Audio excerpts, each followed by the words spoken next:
For most of my life, I didn't choose who I was. I was given an identity. It promised certainty, protection, and peace, as long as I followed the prophet. If I did not, I was doomed to suffer. When I left Mormonism in my 30s, I rejected that identity. But I didn't know who I was without it. The meaning holding my life together collapsed. I lost myself, and in that dark place, I nearly lost my own life. This is the story of what happened to me after my entire world fell apart, and the fear that finally broke me open. To understand what happened, we have to go back to the beginning, back to who I was before things started to go wrong.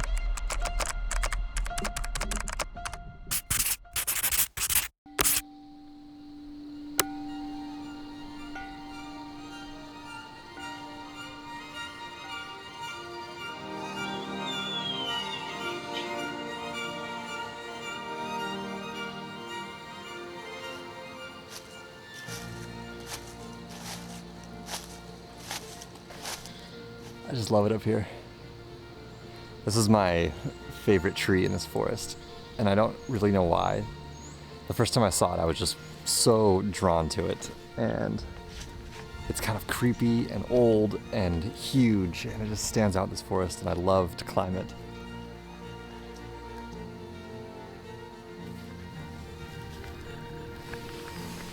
I've climbed it many times out here by myself. Just grown man out here just hiding in the trees.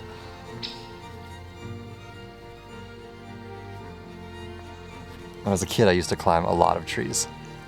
I had this tree house in my backyard that was amazing. My sisters and I would play back there, and my friends. But the coolest part was I caught this baby raccoon. Its mom had been killed by a car in front of our house, and I bottle fed it and nursed it back to health, and it was really wild at first, but I just spent so much time with it. I would just sit by it and try to touch it and try to hold it. And then one day it was like this light switch flipped and it bonded with me.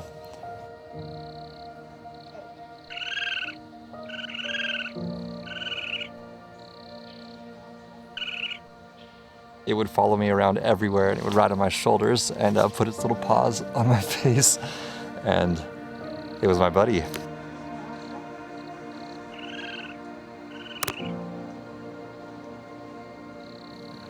We couldn't keep it in a cage. It was just too smart. It would always figure out a way to get out. So I gave up and I allowed it to live out here in the trees, in my backyard, in my treehouse.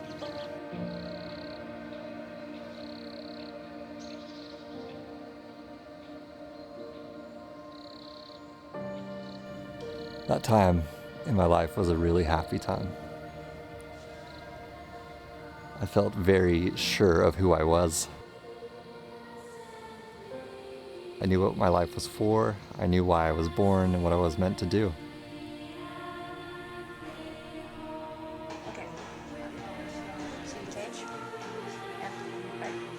I had already made sacred binding covenants with God. I was excited to make more. I loved being a Mormon, and it was my whole identity.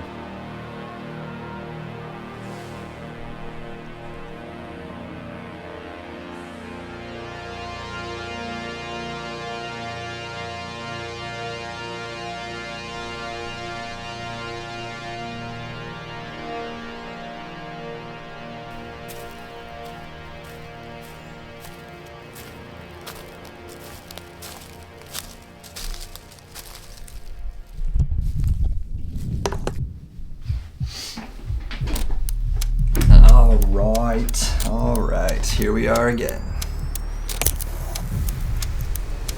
We're going to be talking about meaning. And Mormonism for me, gave me a tremendous sense of meaning in my life.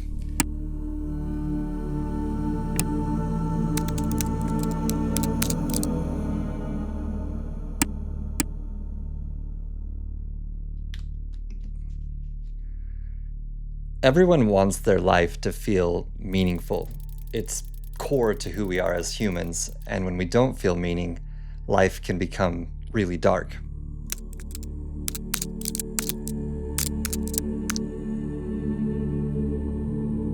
Meaning isn't inherent. It doesn't just arrive all on its own. It actually arrives within our body when 3 core criteria are met. And those 3 pillars of meaning are a myth, an aim, and a path. Or as I like to call it, a map. A map to meaning.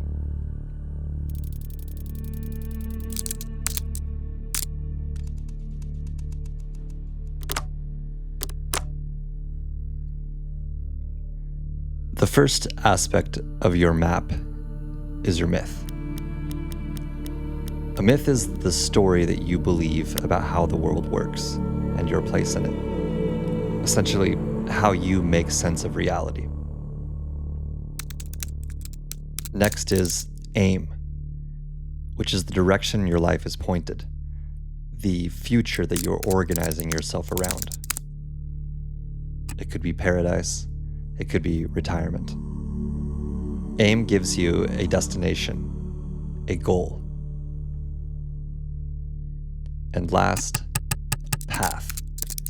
Path is the way you live, what you do, and what is asked of you. It's the steps you'll take to reach your aim inside your myth.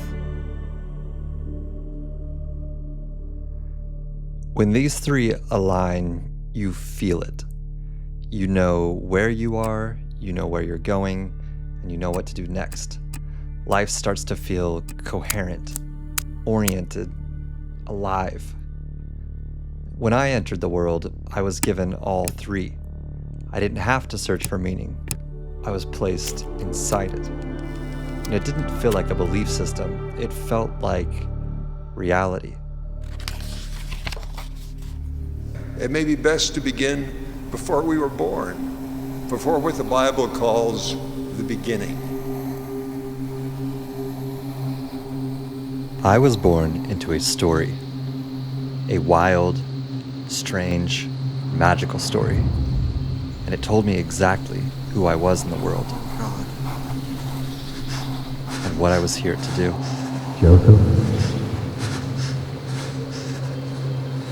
Joseph, this is my beloved son. Hear him. This is where this new little spirit from our Heavenly Father is going to be living. Before I ever took my first breath, I was part of something. Something that started in my family a long, long time ago. Through Joseph Smith have been restored all the powers necessary for salvation and exaltation. You cannot go anywhere else in the world and get that.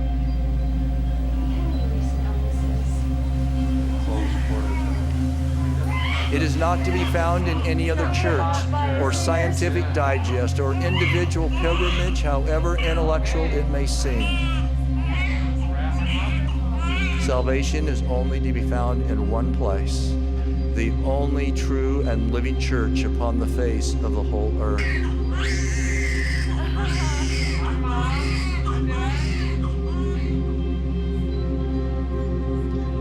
This was my identity from the very beginning of my life. Spiritually, you are of noble birth, the offspring of the King of Heaven, with a divine nature and an eternal destiny.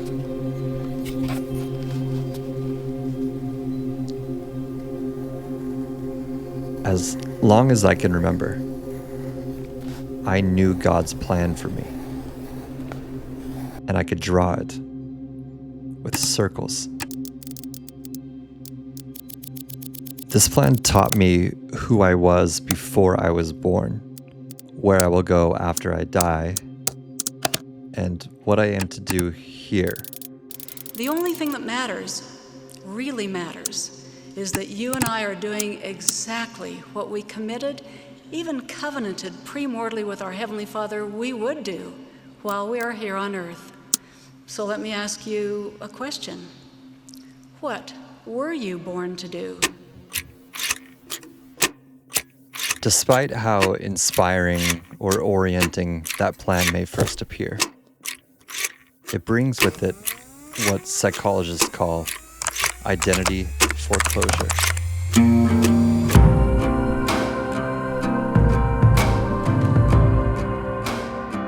In healthy development, identity is created over time through self-exploration. In high control groups, identity is assigned. Our Heavenly Father has reserved many of His most noble spirits for this final phase. Those finest players, those heroes,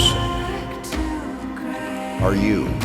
Children are told who they are, what they are meant to do, and how they are meant to do it. Take the covenant path back home to our Heavenly Parents and be with those we love. Our standards are not socially negotiable. Keep our thoughts pure. He might fondle himself and open that release valve. This you should not do. Void clothing that is too tight. In our day, music itself has been corrupted. Too short. Obedience. Full obedience. Or improperly revealing in any manner, including bare midriffs. Personal purity is such a serious matter. Choosing any path other than the one they offer threatens your connection to family. Psychologists call this identity-based governance. If you truly love your family and if you desire to be exalted with them throughout eternity, pay the price now. She claimed that the Lord will not keep me out of heaven for a little cup of coffee. But because of that little cup of coffee, she could not qualify for Temple Recommend. And neither could those of her children who drank coffee with her. The only control placed on us is self-control. What do you do with these desires? My boy, you are to control them. And young women, please understand that if you dress immodestly, you are magnifying this problem by becoming pornography. Sex is a river of fire that must be banked and cooled by 100 constraints. Over time, you lose touch with how you feel inside. You turn off and do as you are told, putting your true nature to sleep. You don't have to wonder about what is true. You do not have to wonder whom you can safely trust. Prophets and apostles have no motive except to bless your life. Salvation is only to be found in one place. How do we get this major blessing? Obedience. Obedience to the requirements of the restored Church of Jesus Christ. And they make sure you never find any other identity. An abundance of false information in podcasts and on social media surround us. Sometimes untrue claims or information are presented in such a way that they appear quite credible. Don't be persuaded by false or inaccurate information. Foster your faith by going to trustworthy sources to find answers to your question. Surround yourselves with people who believe. Doubt your doubts before you doubt your faith. By 2018, I had served the church for 2 years in Russia, was married in the Salt Lake City temple, and had a baby. But then I stopped believing. And I lost who I thought was me. I love art because it can show us things about ourselves, parts that are hidden and escape our ability to see. It acts as a mirror, reflecting the many in the one. Good morning. Morning. Good morning. Oh, and in case I don't see you, good afternoon, good evening, and good night. This is one of my favorite pieces of art. A man's whole life, unknowingly staged on a set. Do it. Every friendship rehearsed, every street corner, every sunrise. A whole world was carefully constructed to keep him believing. Until one day, he noticed cracks in the story. Something big. And he decided to leave. But here's the question. What did Truman do after he stepped through that door? What did he feel when he looked around and saw life on the other side? Where did he belong once he left the only world he knew? Stepping through to the other side, that's the easy part, and it happens out of our own control. But learning to live as someone that you've never been before, that's where the real work begins.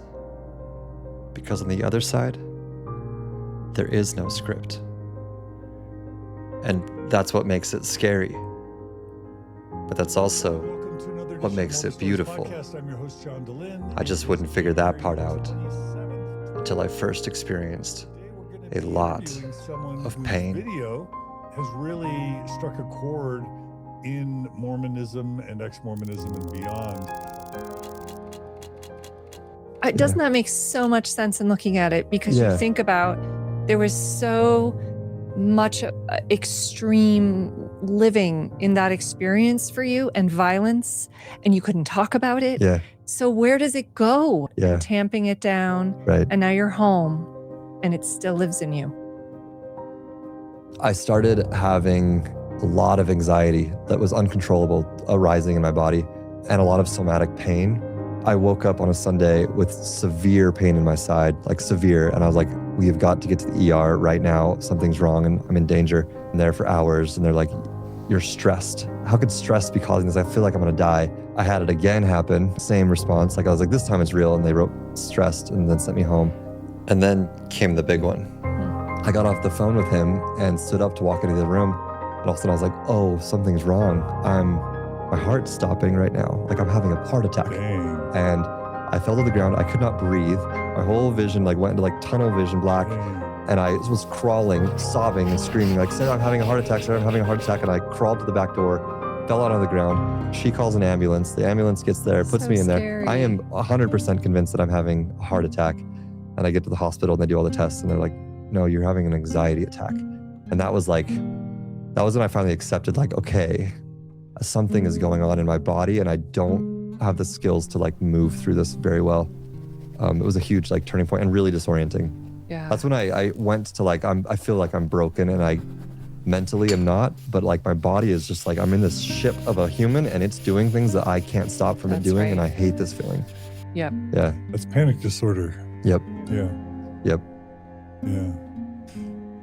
On the inside, I felt myself separating from my own life, disconnected in a kind of irreparable way. And what was most disorienting about this one is I had done the mushroom thing, I had done the therapy thing, and I felt like life just sucks. It just sucks, and it's going to be hard for everybody, and I don't know if I want to do this anymore. And no matter how I tried, I couldn't find my way back into a place where it felt meaningful again. For in a way, I was seeing more clearly than ever. The whole world is just layers of made-up stories, and it's all entirely void of true meaning. It's just roles and characters, a world eating one another with predator against prey in this endless cycle of suffering. And we're gonna do this until the sun burns out and the universe reconsumes itself. And no matter what I tried to do, I couldn't get rid of that feeling. The feeling that none of it matters. And not even I. So it doesn't matter if I leave. It was in January actually of last year. I came back from the holiday break, started working again, and couldn't sleep anymore. I had an emotional rupture that happened just in family stuff, and it was the thing that tipped me over the edge. And I went 3 days without sleeping, became really suicidal. Yeah, And that really was suicidal. about a year ago? That was a year ago. Yeah.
I'm so thankful that I didn't die a year ago. But something did. There's a part of me that was afraid to be seen, afraid to ask for help, afraid to break the rules, afraid to speak the truths inside for fear of how others might respond. I had left that identity, but it hadn't left me. The night that I called my dad and asked for help, that part of me kind of let go. Now I'm free, at least usually. Since that night, I've passed through many more painful days, but I no longer do it alone. I've been helped by my friends, my family, my wife, my therapist. I've opened up and told my own story online, and I feel no shame. And when I do, I tell myself that this shame is not mine to hold. Where there is pain or where it feels confusing, I make it into art. And when I do, I finally seem to understand. My life was once a test, but now it is a gift. It was once so determined, but now it is a beautiful mystery. Where I once feared my own thoughts, I am now free to explore anything.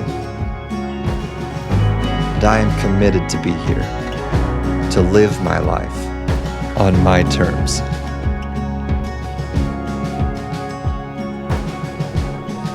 And one day, I'll meet my future self, and we'll laugh at the journey we've been on. How this was not the end, but the beginning of discovering our true second nature.